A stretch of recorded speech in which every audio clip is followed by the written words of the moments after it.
Hi friends, అందరికి నమస్కారం. Friends, ఇప్పుడు వచ్చిన న్యూస్. మీ ఫోన్కి ఇలాంటి మెసేజ్లు వస్తే వెంటనే డిలీట్ చేయండి. ప్రభుత్వ హెచ్చరిక. వివరాలకు వెళ్లే ముందు వీడియో స్కిప్ చేయకుండా పూర్తిగా చూడండి. అప్పుడు నేను చెప్పబోయే సమాచారం మీకు బాగా అర్థమవుతుంది. ఫ్రెండ్స్, చాలామంది వీడియో చూస్తున్నారు కానీ సబ్స్క్రైబ్ చేసుకోవడం లేదు. దయచేసి సబ్స్క్రైబ్ చేసుకోండి. మీరు సబ్స్క్రైబ్ చేసుకున్నప్పుడే నేను చేసే ప్రతి వీడియో లేటెస్ట్ అప్డేట్ మీకు ముందుగానే నోటిఫికేషన్ వస్తుంది. వీడియో నచ్చితే వీడియోకి లైక్ ఇచ్చి నన్ను సపోర్ట్ చేయండి. అలాగే నా ఛానల్ సబ్స్క్రైబ్ చేసి ఫాలో అవ్వండి.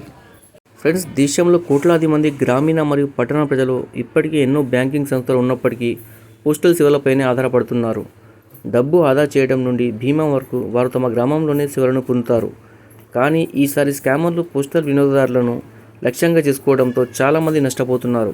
దీన్ని అరికట్టేందుకు కేంద్ర ప్రభుత్వం చర్యలు చేపట్టింది. దేశంలో ప్రజలను మోసం చేయడానికి మోసగాళ్లు ఇప్పటికే అనేక కొత్త పద్ధతులను ఉపయోగిస్తున్నారు. ఈ క్రమంలో ఇప్పటికే పలు ప్రభుత్వ సంస్థల పేర్లను చెప్పి మోసం చేస్తున్నారు. అయితే తాజాగా ఇండియా పోస్ట్ పేరుతో పెద్ద ఎత్తున మోసాలకు పాల్పడుతున్నట్లు వెలుగులోకి వచ్చింది. ఈ కొత్త తరహా మోసాల్లో మోసగాళ్లు ఇండియా పోస్ట్ పేరుతో వ్యక్తులకు సందేశాలు పంపుతున్నారు. వారు ఆ సందేశానికి వెబ్ లింక్ను పంపుతారు. పార్సల్ డెలివరీ కోసం 48 గంటల్లోపు చిరునామాను అందించాలని స్కామర్లు మిమ్మల్ని అడుగుతున్నారు. ఇండియా పోస్ట్ పేరుతో ప్రజల్లో వస్తున్న ఈ నకిలీ సందేశంపై ప్రభుత్వం దేశవ్యాప్తంగా ప్రజలను హెచ్చరిస్తుంది. Press information bureau social media platform ఎక్స్లో ఈ విషయంలో ప్రజలకు అప్రమత్తంగా ఉండాలని కోరుతూ ఒక పోస్ట్ను పంచుకుంది.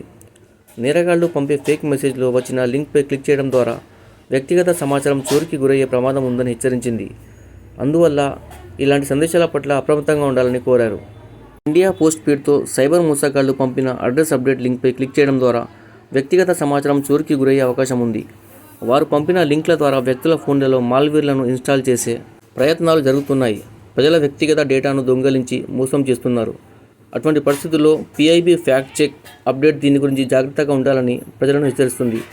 ఇండియా పోస్ట్ అటువంటి సందేశాలను కస్టమర్లకు పంపదని PIB తెలిపింది.